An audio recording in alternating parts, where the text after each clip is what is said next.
हम लोग अभिज्ञान शाकुंतलम का चौथा अंक पढ़ रहे हैं।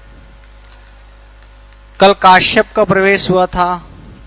काश्यप ही कण्व है ना, और कण्व ही काश्यप। लिखा है ततः प्रविशति, इसके बाद प्रवेश करते हैं। स्नानोत्तीर्णः, अर्थात स्नान आदि करने के बाद जो पूजा अर्चना करनी है वो सब कर चुके हैं, और नहाए धोए पूजा करने के बाद कण्व मंच पर प्रवेश करते हैं। वैसे भी कण्व पवित्र आत्मा है, तपस्वी है, साधक है ना। और यदि नहाने धोने के बाद पूजा अर्चना करने के बाद जब पहली बार आदमी पूजा घर से बाहर आता है तो वह और भी पवित्र होता है। और फिर कण्व जैसा व्यक्तित्व जो साधक है, तपस्वी है, इसलिए स्नानोत्तीर्णा का भी अपना महत्व है। देखिए, जब आप सो के उठते हैं तब में, और जब आप नहा धो लेते हैं तब में अपना मुंह देखना। जब सोए के बाद उठते हो तब, और जब नहाए धो लेते हो तब। और एक बार मुंह और देखना, जब पूजा पाठ कर लेते हो तब भी अपना मुंह देखना। मैं पूरे दावे के साथ कहता हूं, ये तीनों मुंह अलग रहेंगे। ऐसा हमारे जैसा अनुभव आपका भी है तो हाथ उठाओ। है ऐसा? आचार्य जी आप तो बताओ। पूजा पाठ करने के बाद, यज्ञ हवन करने के बाद जो आपके भीतरी विचार होते हैं ना, कलुषित विचार, वो भी साफ होते हैं, पवित्र होते हैं। अंतश्चेतना आपकी आह्लादित होती है, ईश्वरमय होते हैं ना। हो सकता है थोड़ी देर बाद आपको दुनिया भर के और विचार आए, पर कम से कम पूजा करते समय तो बाकी हिंसा का विचार या चोरी करने का विचार या किसी के साथ गलत कार्य करने का विचार, इस प्रकार का विचार नहीं होता। और भाई साहब एक बात कहता चलूं, फिर हम आगे बढ़ेंगे।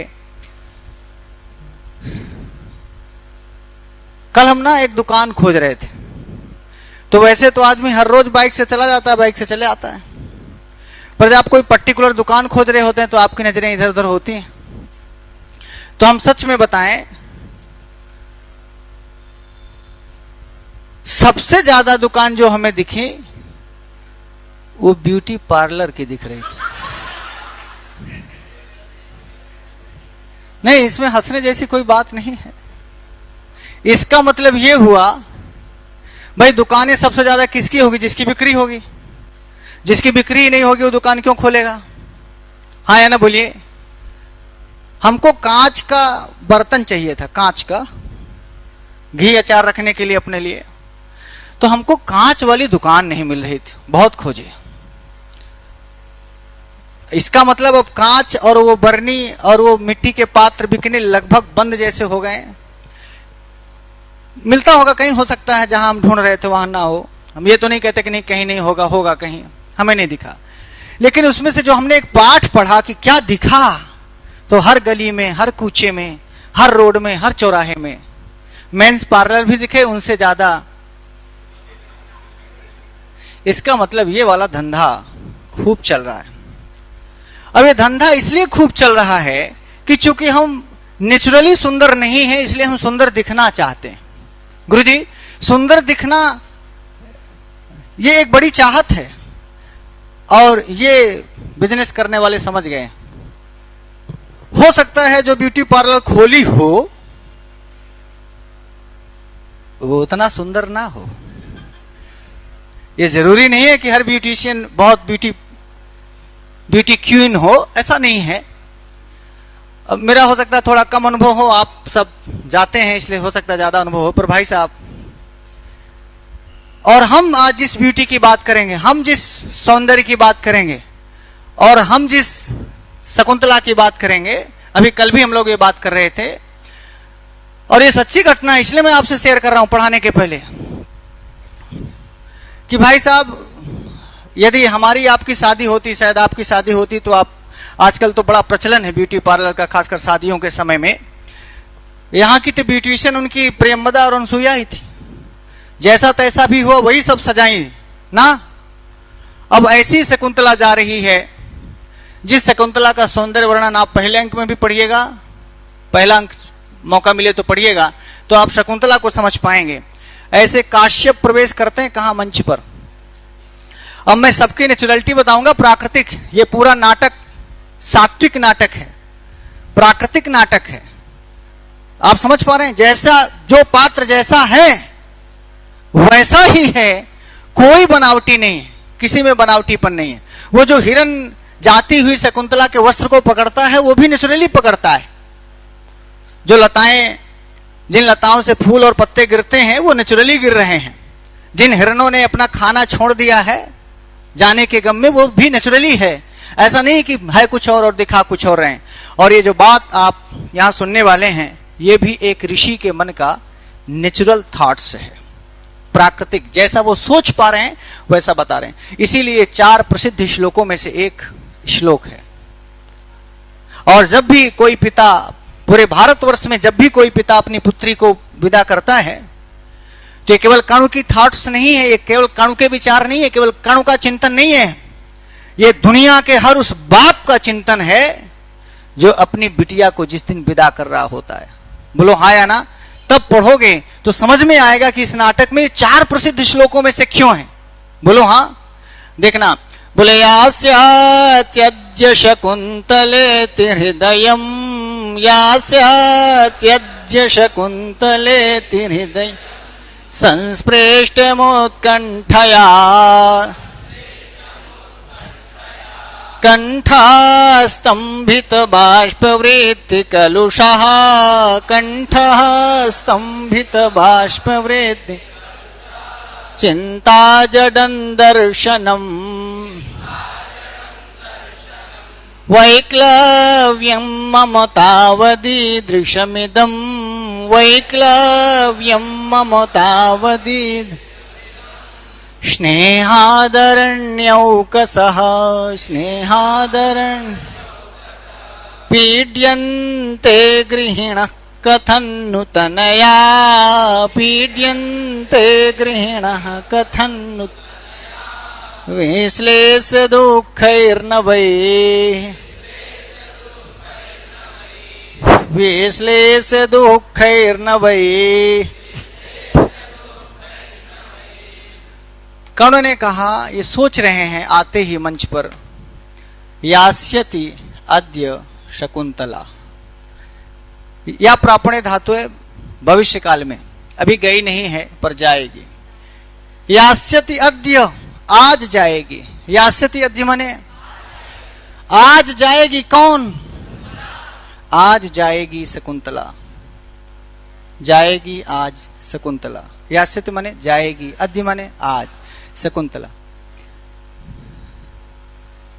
ध्यान से सुनना, एक बात बता रहा हूं। ये इनका हृदय जो संस्पृष्ट हो रहा है, क्यों? नहीं, शकुंतला और आज और जाएगी में से सबसे ज्यादा खतरनाक इनके लिए क्या है? शकुंतला की आज की जाएगी? क्या जाएगी? ये सब दिन को ज्यादा खल रहा है। जाएगी। तुम भी बोलो, क्या लिखा है? यही कालिदास का कमाल है गुरुजी। जाएगी, इस बात का दुख है। बोल, जाएगी। इसीलिए कर्ण पहले क्या बोलते हैं? जाएगी, जाएगी। ये ज्यादा दर्द दे रहा है भाई साहब। जाएगी, फिर उससे भी ज्यादा कि आज जाएगी। तो दूसरा शब्द कर्ण के मुख से क्या निकला? क्या निकला? मैं हर शब्द पर बात आपसे कर रहा हूं, आपको समझ आएगा। जाएगी, जाएगी और आज जाएगी। फिर देखो यासत के बाद क्या बोलते हैं, और फिर क्लियर कर देते हैं कौन। ये है तीनों शब्दों का ये स्थान आप कभी बदल नहीं सकते। यही कालिदास का कमाल है। भाई शकुंतला अद्य यासत कर देते, इसमें वो बात नहीं होती भाई साहब। बोलो हाँ या ना चश्मा वाले भैया?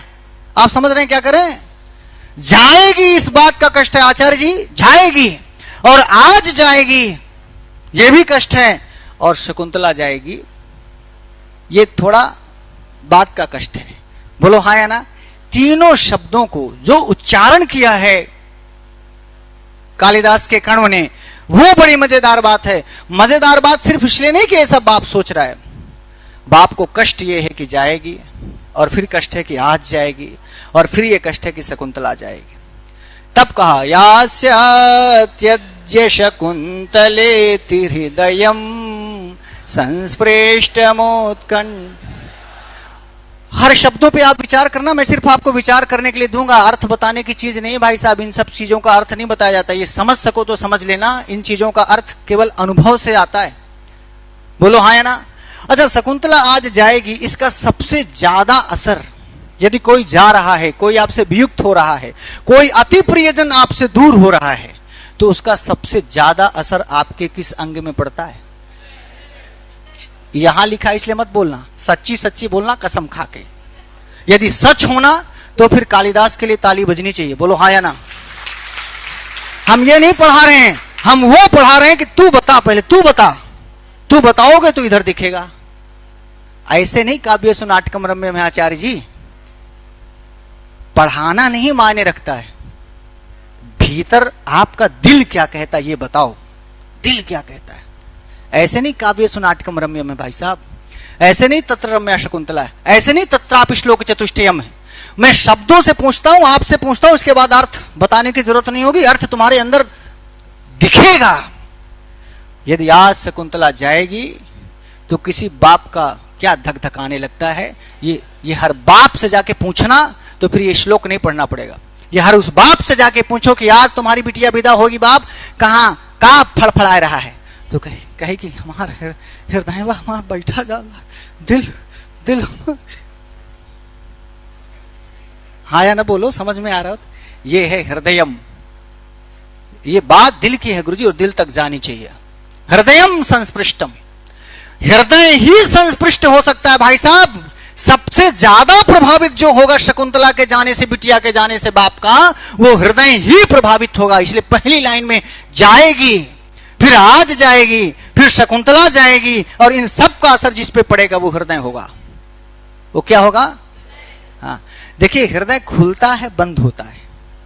यदि केवल हृदय जाके संस्पृष्ट हो जाए तो हार्ट अटैक हो जाओगे, मर जाओगे। हाँ या ना बोलो। किसी हार्ट के डॉक्टर से पूछ लेना तो आपको संस्पृष्टम समझ आएगा। संस्पृष्टम शब्द का अर्थ नहीं बता सकते, बस संस्पृष्टम शब्द को समझा सकते हैं, यदि समझ सको तो। यदि हार्ट पंप करता है, हृदय क्या करता है? पंप करता है, आपके पूरे शरीर को कंट्रोल करता है हृदय। जिस व्यक्ति का हृदय खत्म तो फिर पूरा आंखें खत्म, कान खत्म, सुनना खत्म, देखना खत्म, बोलना खत्म, विचार करना खत्म। बोलो हाँ या ना। ये कंट्रोलर है, यही रिमोट कंट्रोल है पूरे शरीर का। इसलिए हृदय को कहा कि हृदय मानो ऐसा हो रहा है कि मानो स्पृष्टम, ऐसा लग रहा है कि जैसे हृदय एक बार चपक तो गया, अब उठ ही नहीं रहा है। और बोले क्यों ऐसा हो रहा है? बोले उत्कंठया। ये है ये हृदय को संस्पृष्टम किसने कर दिया? बोले उत्कंठा ने, कष्ट ने, दुख ने। बेटी आज जाएगी इस बात की उत्कंठया हृदयम संस्पृष्टम। उत्कंठा साधक तुम है, उत्कंठा करण है, कर्तृकरण और तृतीया से। ये तृतीयांत पद है कि भाई साहब यही मुख्य रीजन है उत्कंठा। और उत्कंठा रीजन है कि शकुंतला आज जाएगी, शकुंतला आज जाएगी, इस बात की उत्कंठा है, इसी बात का दुख है, इसी बात का कष्ट। उत्कंठा माने दुखम, उत्कंठा माने कष्ट। तो इस उत्कंठा के द्वारा हृदय की गति संस्पृष्टम, हृदयम संस्पृष्टम। अब जिसका हृदय, आप बताइए हमारे आचार्य जी का हृदय संस्पृष्ट है कि खुला है, विवृत है? ये तो वही बताएंगे ना, ये तो कण ही बता सकते हैं ना कि मेरा हृदय कैसा हो रहा है। मैडम आप ही बताओगे, बगल वाली पड़ोसी बैठी रहेगी बगल में, तब वो नहीं जान पाएगी कि तुम्हारा हृदय कैसे हो रहा है। धकधका रहा है कि थोड़ा दर्द हो रहा है, कि चपक रहा है, कि खुल रहा है, कि हृदय में दर्द हो रहा है। ये तो भाई ये ऐसी चीज है ना, जैसे बाहर चोट लग जाए तो दिखेगा कि यार इसको इतना चोट लग गया, लेकिन हृदय की चोट तो जिसे लगी है सिर्फ वही बताएगा। आचार्य जी समझ पा रहे हैं क्या कह रहा हूं? लाइन नहीं पढ़ना, 80 ईयर मतलब जिंदगी भर ये श्लोक आपके मन में गूंजना चाहिए और समझ में आना चाहिए कि कालिदास ने ऐसा क्यों लिखा। और कण ही इस श्लोक को कह सकते हैं। मान लो कण ऐसा सोच रहे हैं, ऐसा कोई और पात्र कहता तो भाई आप अपना दर्द, और खासकर उस बाप से पूछो जो बिटिया विदा करता है। बिटिया विदा करने वाला बाप को कैसा लग रहा है, यह तो सिर्फ और सिर्फ वो बाप ही बता सकता है। हाँ या ना बोलो? सिर्फ और सिर्फ वो बाप ही अनुभूत कर सकता है। इसीलिए उन्होंने कहा कि हृदयम संस्पृष्टम। क्यों? बोले उत्कंठया। क्यों? उत्कंठया। और उत्कंठा क्यों? क्योंकि यास्य त्यज्य शकुंतला। बोलो हाँ है ना? यास्य त्यज्य शकुंतलेति हृदयम, इसीलिए संस्पृष्टम, हृदयम संस्पृष्टम। क्यों? बोले उत्कंठया। बोले इतना ही बस हो रहा? बोले नहीं, कंठः। कंठ की क्या स्थिति? हृदय से थोड़ा ऊपर आओ, हृदय से थोड़ा ऊपर आओ तो क्या मिलेगा? क्या मिलेगा? गला, कंठ मिलेगा। कालिदास की लेखनी का चमत्कार देखते रहना। पहला अटैक हृदय में और दूसरा, अब अपने उस बाप को भी ध्यान रखना, खासकर जो जिन लोगों की विदाई हो चुकी है और यदि अपने बाप को देखे हों तो आप देखना ये वाली बात आपको समझ में आएगी। आप शायद बाप का हृदय ना देख पाई हो, पर जब बाप बोलेगा ना तो उसका कंठ दिख जाता है। अब बाप मान लो किसी की बिटिया की विदाई हो रही हो और फिर उस बाप से पूछो कि वो राम नरेश चच्चा वो या कराहा पहुंचावे है या फूफा जाल लागा उनका देख,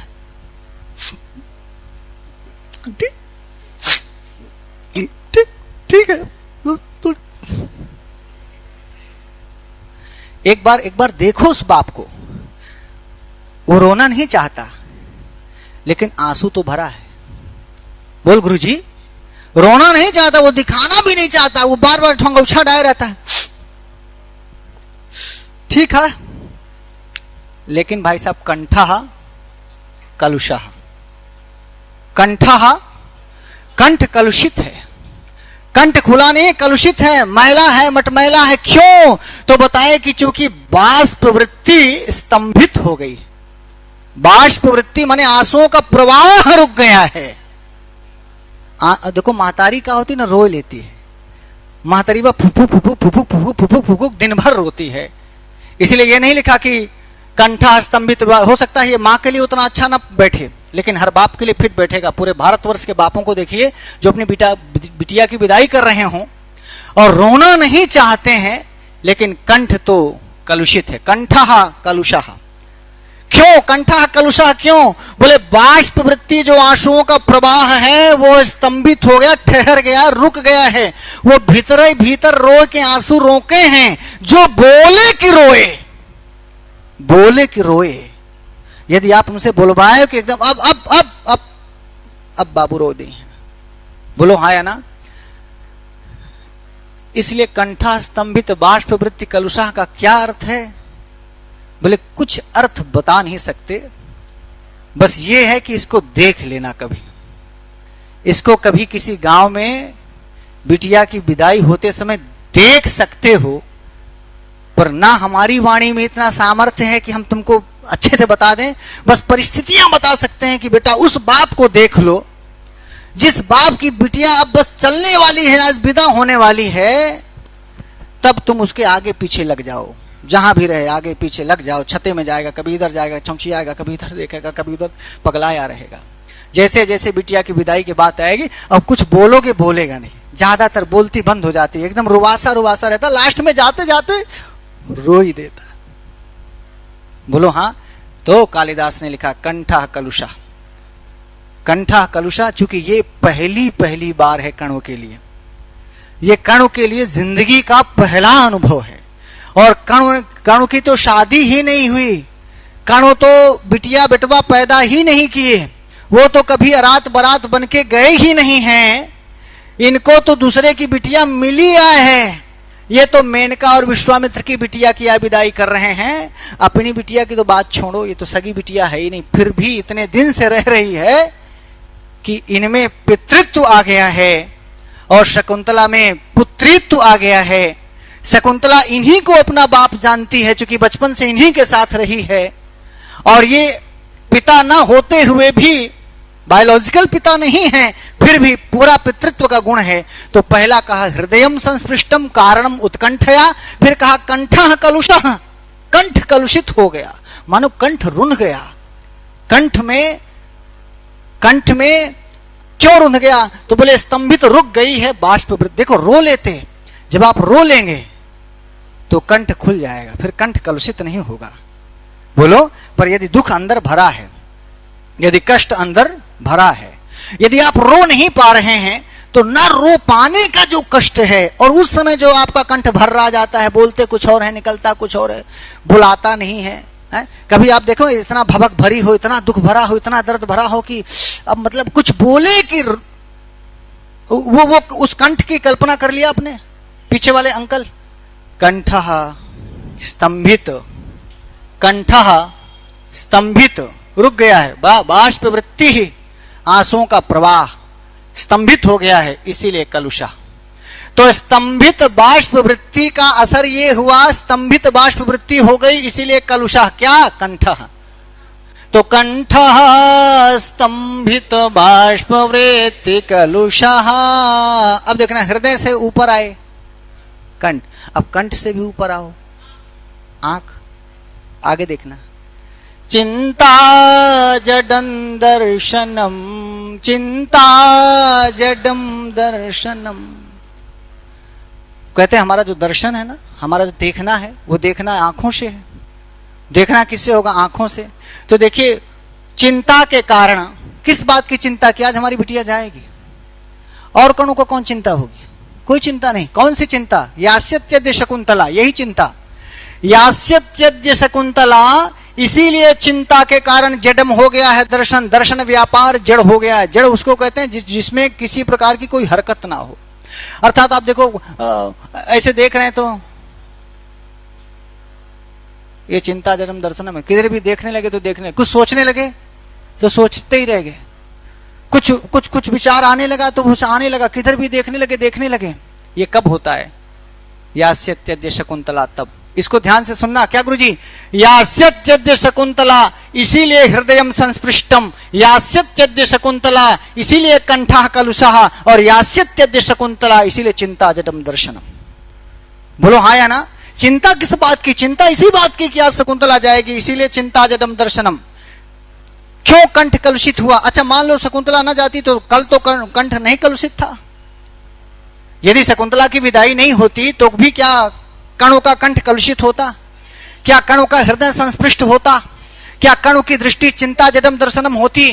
तो इन सब के पीछे का एक कारण, यास्यत्यद्य शकुंतला। इसलिए इस लाइन को पकड़े रहना, यास्यत्यद्य शकुंतला, इसीलिए हृदयम संस्पृष्टम, यास्यत्यद्य शकुंतला, इसीलिए कंठः स्तंभित बाष्प वृत्ति कलुषः, यास्यत्यद्य शकुंतला, इसीलिए चिंता जडम दर्शनम, और यास्यत्यद्य शकुंतला, इसीलिए वैक्लव्यम।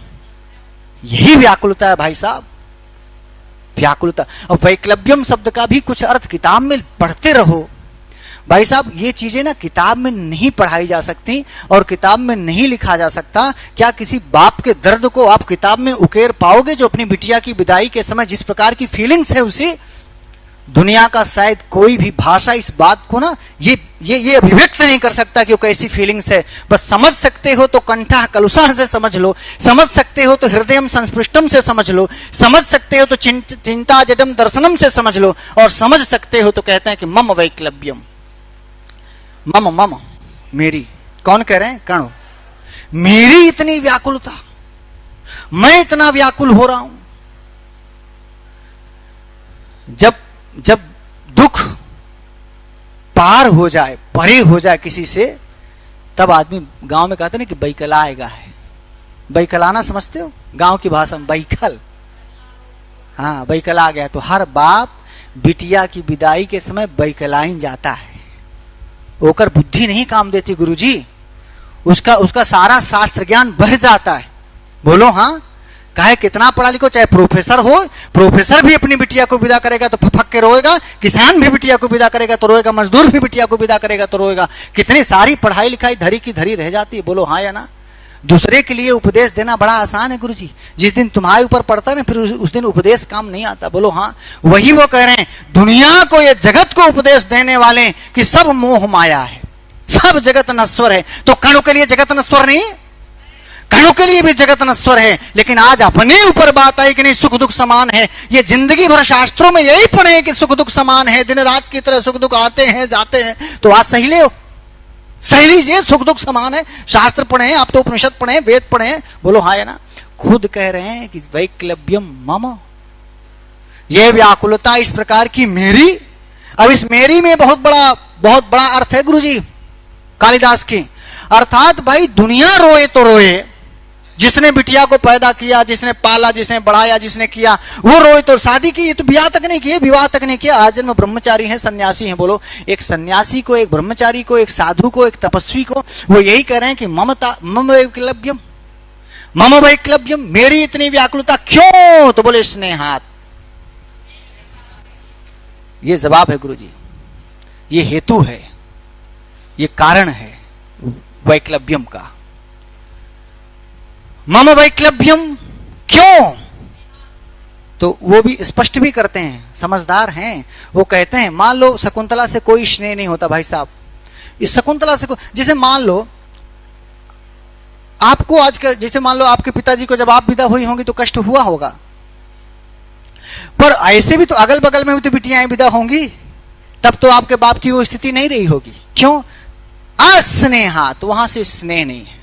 जहां भी प्यार नहीं होगा ना, स्नेह नहीं होगा, लगाव नहीं होगा, फिर जाओ आओ, कौन मरा, कौन जिया, कौन पैदा हुआ। आपके घर बच्चा पैदा हुआ तो आप ढोल बजाए, सोहर गाए, और पड़ोसी के घर में या दूर दूर देश कहीं बच्चा हुआ तब भी आप सोहर गाए क्या? नहीं गाए। क्यों? स्नेह नहीं था। आपके घर में भगवान न करे ऐसा कुछ हो, कोई बड़ी घटना घट जाए तो आप रोए, आपको कष्ट हुआ, लेकिन किसी और दूर देश हुआ, नहीं हुआ, कष्ट नहीं हुआ। क्यों? अस्नेहात, स्नेह नहीं था, लगाव नहीं था। यहां मम वैक्लव्यम, इतनी व्याकुलता क्यों? तो बता दें स्नेहात, स्नेह के कारण। और यदि आज शकुंतला से कणों का स्नेह नहीं होता तो शकुंतला जैसी हजारों बिटियां रोज पैदा होती हैं, रोज विदा होती हैं, रोज जाती हैं, रोज तब कणों नहीं रोते। बोलो, रोज तो कणों नहीं रोए, रोज तो उनका कंठा स्तंभित वाष्पवृत्ति कलुषा नहीं हुआ, रोज हृदय संस्पृष्टम नहीं हुआ, रोज चिंता जडम दर्शनम नहीं हुआ। आज हो रहा है, और वो भी मम वैक्लव्यम। और बोले कि तावत, इतनी ज्यादा। तावत शब्द, तावत इतना, तावत माने यावत माने जितना, तावत माने उतना। बोले इतना ज्यादा, इतना ज्यादा। और ईदृशम, इस प्रकार का, और इदम माने यह, ये सब चीजें एक साथ कणु कहते हैं। और सब शब्दों का अपना बहुत महत्व है गुरुजी, ऐसा नहीं कि बस ऐसे लिख दिए हैं। तावत माने इतना ज्यादा कि हमारा हृदय बैठा जा रहा है, चिंता जडम दर्शनम हो गया, कंठा स्तंभित वाष्पवृत्ति को, इतना तावत, इतना ज्यादा। अरे ठीक है, थोड़ा बहुत हो समझ में आता है, थोड़ा बहुत होता समझ में आता है, पर कणु ने कहा तावत, और कहा ईदृशम, इस प्रकार कि हमारा गला बैठा जा रहा है, हमारा हृदय संस्पृष्ट होता जा रहा है, चिपका जा रहा है, और हमारी चिंता जडम दर्शनम हो रहा है। ईदृशम, और इदम यह, इदम माने यह, वर्तमान में अपनी स्थिति को करे कि ऐसी अवस्था, वो भी मेरी। क्यों? तो बोले स्नेहात। अच्छा, एक बात और उन्होंने कहा, मम में भी षष्ठी का एक वचन है, और अरण्यौकशा में भी षष्ठी का एक वचन है। हम अरण्य में जिसका ओक है, ओक माने घर, कुटिया, तो अरण्ये ओका यस्य सः, अर्थात जंगल में जिसका घर है वह। तो हम अरण्य कहाँ हैं भाई? हम गांव में घर बसाए होते, नगर में अपना फ्लैट लिए होते, फिर शादी किए होते, रहे होते, मेहरारू के साथ दिन बिताए होते, बिटिया पैदा किए होते, स्कूल छोड़े होते, फिर स्कूल से ले आए होते, बिटिया को घुमाए होते, तब होता तो बात समझ में आती। इसको समझना अरण्यौकशा क्यों कहते हैं। भैया जिंदगी भर जंगल में रहे हैं, गांव में नहीं रहे, कोई घर नहीं बसाया इन्होंने, घर नहीं बनाया, शहर में फ्लैट नहीं लिया, शादी नहीं की, बोलो हाँ या ना, बच्चे नहीं पैदा किए, जंगल में है। जो आदमी सारा जगत छोड़ चुका है, जो आदमी पत्नी छोड़ चुका है, जो आदमी बच्चों को छोड़ चुका है, जिस आदमी को जगत से कोई लेना देना नहीं है, कौन पैदा हुआ, कौन मरा, कौन गया, कौन, इन सब चीजों से जंगल में रहने वाले, भाई जंगल में क्यों रहे? इसीलिए कि भाई हमको जगत से कोई रिश्ता ही नहीं। और जगत में रहने वाला जिसको दूसरों से स्नेह है, राग है, द्वेष है, किसी से लगाव है, किसी से दूरी है, ईर्ष्या है, द्वेष है, ऐसे आदमी को किसी के जाने पर दुख हो या किसी के आने पर खुशी हो, बात समझ में आती है। पर कणु कहते हैं कि हम अरण्यौकशा, हम कैसे हैं? हम वनवासी हैं, हम जंगल में रहने वाले लोग हैं, अर्थात हम वीतराग हैं, हम सन्यासी हैं, हम राग द्वेष से परे हैं, हम परिवार से परे हैं, हम बीवी बच्चों से परे हैं। ये सारा अर्थ अरण्यौकशा में वो कहना चाहते हैं। हम अरण्य में रह रहे हैं, जंगल में इसीलिए रह रहे हैं कि हमारा किसी से कोई मतलब नहीं। बोलो हाँ, जंगल में रह क्यों रहे? साधु क्यों बने भैया? जब तुमको लड़कन से इतना प्रेम है, बिटियन से इतना ही प्रेम है, या सबके दूसरे के मेहरारू देख के लागे कि मेरे मेहरारू तो कहे जंगल चले गए, चल के ब्याह करूं, वो ये कह रहे हैं कि भैया अरण्य उकसा, हम अरण्य में रहने वाले, हम सन्यासी, हम तपस्वी, हम साधु, हम जगत को छोड़ करके मोह माया से परे रहने वाले, हम जैसों की ये स्थिति। अरण्य उकसा में बहुत बड़ा अर्थ है, आप समझ पा रहे हैं क्या करें? अरण्य उकसा क्यों कहा उन्होंने? अरण्य उकसा माने अरण्य में रहने वाले व्यक्ति को तो इतना मोह नहीं होना चाहिए। जंगल में रहने वाले व्यक्ति को तो बिटिया के जाने पर इतना आंसू नहीं गिराना चाहिए। उसको तो कंठा स्तंभित बाष्पवृत्ति कलुषा नहीं होना चाहिए। उसको तो चिंता जटम दर्शनम नहीं होना चाहिए। उसको तो हृदय संस्पृष्ट नहीं होना चाहिए। इसीलिए उन्होंने कहा कि जब जंगल में रहते हुए ना हमारी बिटिया, ना हमारी मेहरार, ना हमारा लड़का बच्चा, ना हमारा परिवार, ना हम गांव में रहे, ना हम बिटिया के लेके हाथ पकड़ के, जैसे आदमी को याद आता है कि बिटिया को हाथ पकड़ के ले जाते थे, स्कूल छोड़ते थे, फिर स्कूल से ले आते थे, हैं बिटिया के लिए ये करते थे, बिटिया को हम बाजार कराने ले जाते थे, बिग बाजार ले गए, बिटिया ने ये कहा तो खरीद दिया मैंने, तो वो सब कुछ बाप को याद आता है। हम जब सुबह सुबह जाने लगते थे तो बिटिया हमारी तुरंत कलेवा बना दे, बाबू 2 रोटी खाया जा तब जाओ। अब हम कब को दे, हमारा बिटिया चली जाती कले, ओ भाई उसको रोने का कुछ तो, बिटिया ने इतना किया है, बिटिया का इतना प्यार, जब से पैदा हुई तब से बिटिया इतना कर चुकती होती है बाप के लिए कि जाने के बाद बाप को याद तो आएगा। बोलो हाँ। पर वो ये कहते हैं कि हम तो ऐसा कुछ किए ही नहीं, हम तो जंगल में पहले से थे, हम तो मोह माया और जगत से परे हैं। तो वो कहते हैं कि अरण्य उकशा, अरण्य में रहने वाले, स्नेहात, स्नेह के कारण, यदि इदम माने इस प्रकार का, ईदृशम ऐसा, तावत माने इतना ज्यादा, मम माने मेरा, वैक्लव्य में यदि व्याकुलता है तो फिर गृहिणा कथम नु पीड्यन्ते, फिर गृहस्थ भला क्यों ना पीड़ित हो। यहां से समझना, कथम नु भला कैसे, गृहिणा माने गृहस्थ लोग, पीड्यन्ते कैसे न पीड़ित हो, अर्थात गृहस्थों को तो पीड़ित होना ही पड़ेगा, उनको तो होना ही चाहिए, क्योंकि हम ये गृहिणा नो, ये गृहस्थ नहीं है, ये तो अरण्य उकशा है। ये अपने को तुलना कर रहे हैं कि हम अरण्य में रहने वालों की ये स्थिति है, इतना कंठ कलुषित हो गया, चिंता जडम दर्शनम हो गया और हृदयम संस्पृष्टम हो गया, तो भला इनकी क्या स्थिति होगी जो पैदा किए हैं, जो पाले हैं, जो खिलाए हैं, जो पिलाए हैं, जो बड़ा किए हैं। और बिटिया जिनको इतना प्यार करती थी, ये भी बिटिया को जितना प्यार करते थे, तो भला गृहिणा कथम न पीड्यन्ते, भला गृहस्थ क्यों न पीड़ित हो, भला गृहस्थों को इतना कष्ट क्यों ना हो। और किसको कष्ट हुआ? कर्ण को। और कर्ण अपने को क्या कहते हैं? मम अरण्य उकशा। मम क्या गृहस्थ अरण्य उकशा है? नहीं, गृहस्थ तो ग्रामोकशा, वो तो ग्रामीण है, वो तो गांव में रहता है, वो तो परिवार में रहता है। यदि वो शहर में रहता है तो शहर में भी तो उसका अपना घर है, परिवार है, बच्चे हैं, बीवी है। बोलो हाँ या ना। जो जंगल में रह रहा है उसको कैसी प्रीति, उसको कैसा स्नेह, उसकी कौन बिटिया, कौन विदाई, कौन क्या।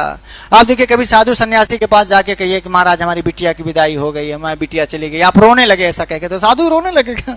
हाँ नहीं रोएगा, बोलेगा होगा, जाने दो बेटा, ये तो संसार है, बिटिया को कभी ना कभी तो जाना ही था। ऐसा उपदेश देगा साधु, क्योंकि साधु जंगल में रहता है, वो तपस्वी है। तो ऐसा नहीं कि आपकी बिटिया चली गई, बाप रो रहा तो साधु रो लगे तो और बिटिया चली गई, हमको बड़ा कष्ट।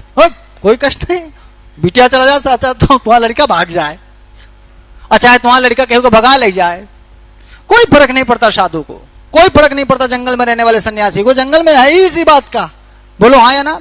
और साधु सन्यासी को तो कोई फर्क नहीं पड़ता कि उसकी कुटिया जल गई कि राख हो गई, है भी कि चली गई, उसके कुटिया से कोई लेके चला गया कि नहीं चला गया। हम तो संतों के बीच रहे भाई साहब, हमारा तो चित्रकूट आना जाना रहा है जंगलों में संतों के बीच। वो कभी ताला ही नहीं बंद करते, सिटकी बंदी नहीं होती, उनका राज खुला रहता है, कोई भी आओ ले जाओ, कुछ भी करो। अब बोले महाराज जी 5 किलो एक डब्बा चीनी लेके कोई गया, एक डब्बा कोई घी लेकर के गया, कोई एक बोरी आटा लेके, बोलो रख दो। कोई आए कि महाराज हमको वो चाहिए, तेल चाहिए, बोले उठा ले जाओ।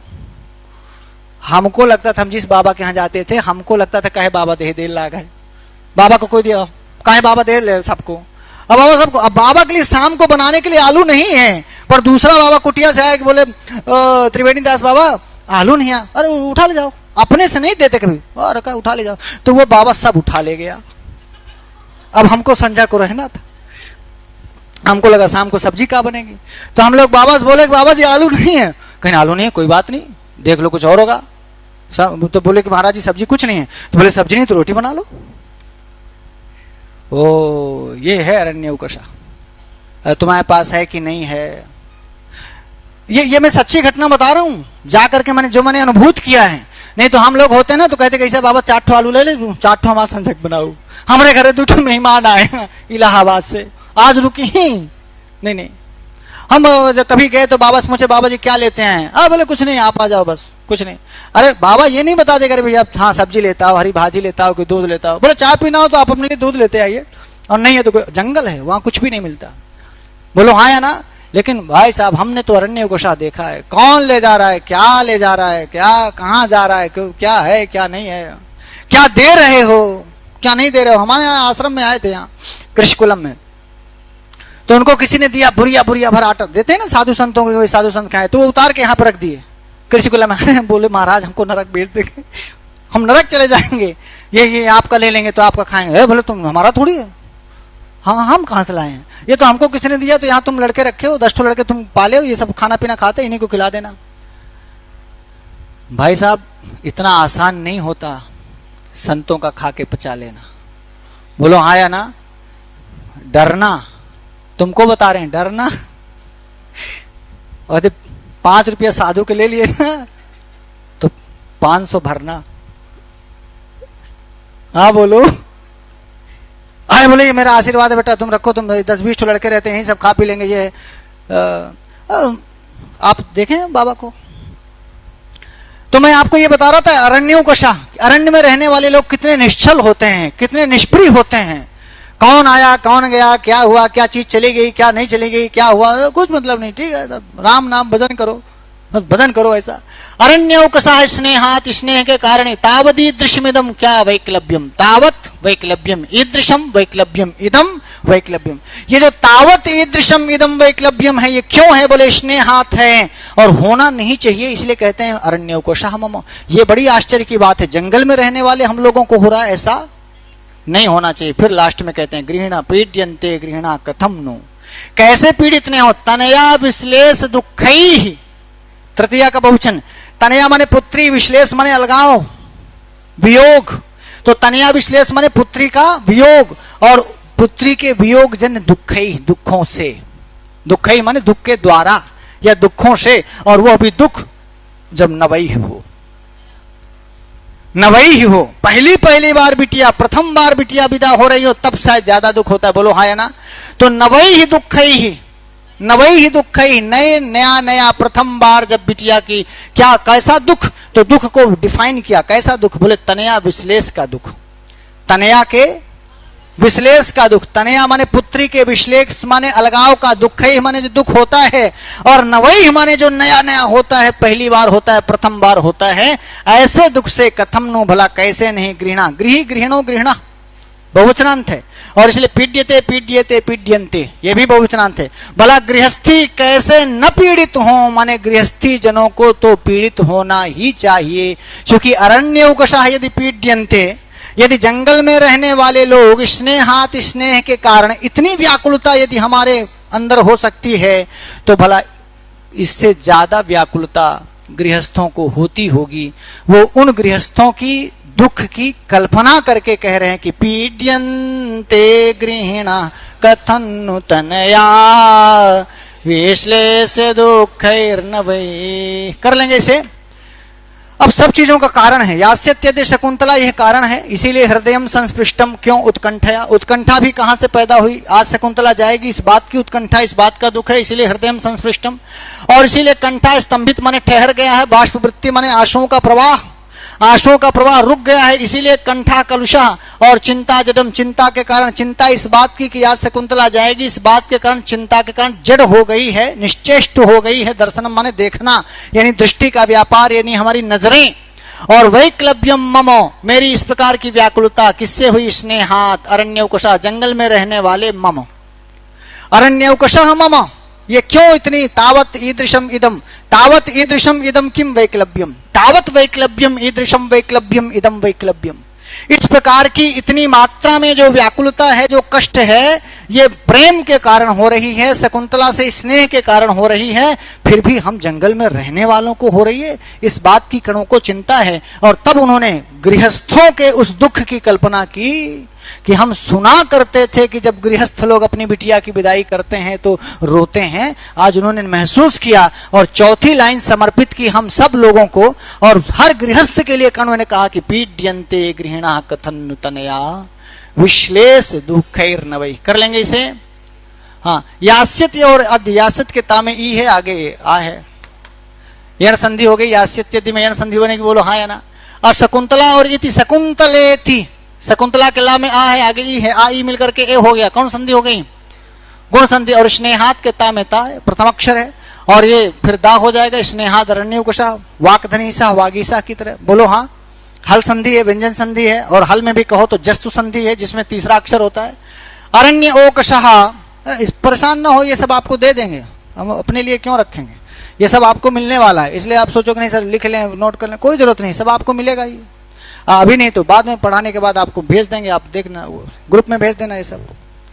अरण्य ओकशा, अरण्य ओकशा, यहां समझना है केवल, या में आ है, आगे ओ है, आ के बाद ओ आए तो वृद्धि संधि होगी, आगे संधि पढ़ाएंगे तो आपको समझ में आएगा। यहां वृद्धि संधि हो गई। और तावत, यहां भी ता है, और ईदृशम, इसलिए तावत के ता को दा हो गया, हल संधि जस्तु। अब स्तंभित वाष्प वृत्ति, यानी स्तंभिता वाष्प वृत्ति, वाष्प वृत्ति माने आंसुओं का प्रवाह, स्तंभित माने ठहर जाना, रुक जाना, तो बन जाएगा स्तंभित वाष्प वृत्ति। और स्तंभित वाष्प वृत्ति के कारण कलुषित हुआ है कंठ, तो स्तंभित वाष्प वृत्त्या कलुषः क्या कंठ। स्तंभित माने ठहर गई है, वाष्प वृत्ति माने आंसुओं का प्रवाह, इसी वजह से कलुषित हुआ है कंठ, इसी वजह से कलुषित हुआ है, मैला हुआ है, या स्वर भंग हुआ है किसका, कंठ का। और चिंता जडम, तो चिंतया जडम, चिंता के कारण जड़ता को प्राप्त हो गई है, अर्थात जड़ होने में चिंता कारण है, इसलिए चिंतया जडम चिंता जडम, चिंता से जड़ हुई है क्या, दर्शन, दृष्टि। और अरण्य को, अरण्य मोका यस्य, अर्थात जंगल ही है घर जिसका, जंगल ही है घर जिसका, वह कण्व, अन्य पदार्थ की प्रधानता अरण्य कोशा से बहुब्री ही, समझ में आया। जंगल है घर जिसका वह, और अरण्य कोशा में चूंकि षष्ठी है इसलिए फिर यहां बाद में तस्य लगा है। या अरण्य मौका यह सह करेंगे तो प्रथमांत रूप तय होगा, अर्थात अरण्योका, अर्थात घर जिसका जंगल में घर है वह, वह कौन, कणु। और ऐसे कणु की यह स्थिति हुई है ना, मम अरण्यकोशः। और तनया विश्लेष, तनया विश्लेष से दुख ही, माने तनया के अलगाव के कारण जो दुख पैदा हुआ है, उन दुख के द्वारा पीड्यन्ते। तनया विश्लेष दुख ही, कौन पीड्यन्ते, गृहिणा। तनया विश्लेष दुख ही, तनया के विश्लेष माने अलगाव के कारण जो पैदा हुआ है वह है दुख, और उस दुख से जो पीड़ित हुआ है वो है गृहस्थ। और भला ऐसा गृहस्थ क्यों ना पीड़ित हो, यानी पीड़ित होना ही चाहिए, बोलो हाँ या ना। छोटी छोटी चीजें हैं, आपको समझ में आ जाएंगी। संस्पृष्टम में सम उपसर्ग है, दर्शनम में दृश्य धातु है, लिट प्रत्यय है, सम उपसर्ग बाद स्पृश लगाओगे और क्ता प्रत्यय लगाओगे तो स्पृष्टम बनेगा, स्पृश धातु से क्ता स्पृष्टम, और सम जोड़ दोगे तो संस्पृष्टम हो जाएगा। क्यों गुरुजी। और दर्शनम में दृश्य, जैसे पठनम लेखनम चलनम गमनम भवनम, वैसे दर्शनम दृश्य धातु से री को अर आदेश हो जाएगा, दर्शनम बनेगा। विश्लेष में भी उपसर्ग आपको दिख रहा है, श्लेष धातु से गई तो श्लेषा बनेगा, श्लेष से घई करोगे श्लेषा, श्लेषा, और वी जोड़ दोगे तो विश्लेषा, प्रा जोड़ देगो तो प्रश्लेषा, और स्तंभ से एकता करोगे स्तंभिता, लेकिन निजंत में प्रयोग बनेगा इसलिए स्तंभिता हो गया। विकल, यह देखो ये सही ना, तद्धित प्रत्यय, इसलिए विकल धातु से नहीं लगा, जैसे जाड्यम बनता है वैसे ही वैक्लव्यम विकल से स्यई लगाया, तद्धित प्रत्यय। यास्यत में ये धातु है, या धातु है, और लिट लकार भविष्य काल वाली, यास्यत यास्यता यास्यंत यास्यस यास्यथा यास्यथ यास्याम यास्यावह यास्यामः, इसका। और नहीं तो लट में यात याता यान्त चलेगा, बोलो उसी वही या धातु है, लिट लकार माने भविष्य काल वाला, प्रथम पुरुष का एक वचन। क्योंकि कौन यास्यति, कर्ता शकुंतला है, कर्ता शकुंतला है, प्रथम पुरुष का एक वचन, इसीलिए क्रिया भी प्रथम पुरुष की एक वचन होगी। कर्ता शकुंतला है ना, यदि मान लो अहम तो फिर यास्यामी हो जाता, त्वम होता तो त्वम यास्यसि हो जाता, बोलो समझ में आ गया। इसलिए शकुंतला यास्यति, लिट प्रथम पुरुष का एक वचन। उत्कंठया ये तृतीया का एक वचन है, उत्कंठा टाप लगाएंगे उत्कंठा शब्द बनेगा, और रमा की तरह रूप चलाओगे तो रमया लतया। यहां देखिए स्नेहात में हेतु अर्थ में पंचमी लगी, क्यों इतना कष्ट हो रहा है? मम वैक्लव्यम, क्यों? स्नेहात। क्यों? माने स्नेह हेतु है हमारी विकलता में, हमारे वैक्लव्यम में स्नेह क्या है? हेतु है, और इसलिए हेतुत्वात् यहां पंचमी लगी, स्नेहात। यहां पीड्यन्ते गृहणा नवई में गृहस्थों के पुत्री वियोग जनित दुख को अधिक बताने से, माने गृहस्थों का वियोग हमसे अधिक है, होना ही चाहिए, हम तो जंगल वाले हैं। यदि इतना तावत ईदृशम इदम वैक्लव्यम, मेरी तो गृहस्थों की कितनी होगी? गृहस्थों की हमसे कम होगी कि ज्यादा होगी? ज्यादा होगी। तो ज्यादा का जहां भी वर्णन होगा व्यतिरेक अलंकार होगा। और यहाँ कर्ण की विकलता का कारण उत्कंठा को बताया गया है, अतः काविलिंग अलंकार भी है। यहाँ भी कार्य कारण से अलंकार होते हैं। मैं अलंकारों को जब पढ़ाऊंगा तो आपको क्लियर कर दूंगा। शार्दुल विक्रीडित छंद है।